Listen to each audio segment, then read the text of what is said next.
many teacher, and hello everyone. My name is Metta and my friend Oudom. Today we're going to learn about something fun and exciting.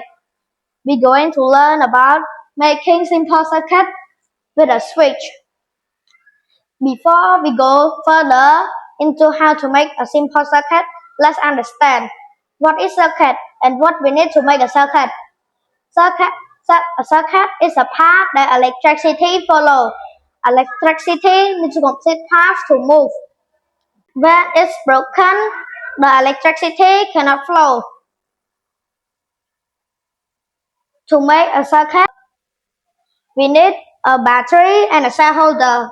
Put the battery into the cell holder.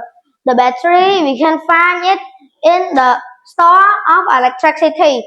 It gives power around the circuit. There are a negative side and a positive side of the battery. A wire is a connector. It carries electricity around the circuit too. The motor, it can make things spin round. It can put in any device like fan, washing machine, or blender. A switch. It can break electricity flow. It can help us control around the circuit. So now my friend Oudom will explain how the motor spins. Now, let's make a circuit. Step 1. Connect the wire from cell to the switch. Step 2. Connect the wire from the switch to the motor.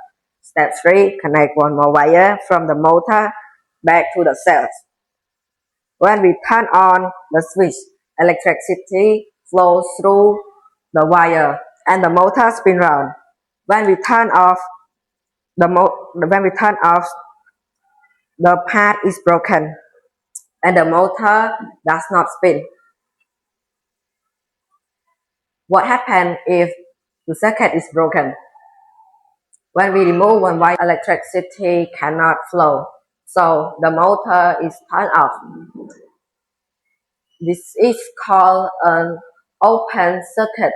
Everything that connects it is called the closed circuit. Conclusion: today we learn a circuit is a part of electricity. We need wire, switch, motor, cell, and cell holder. The switch helps us turn on and turn off. Electricity only flows in the complete path. Thank you everyone for listening to my presentation.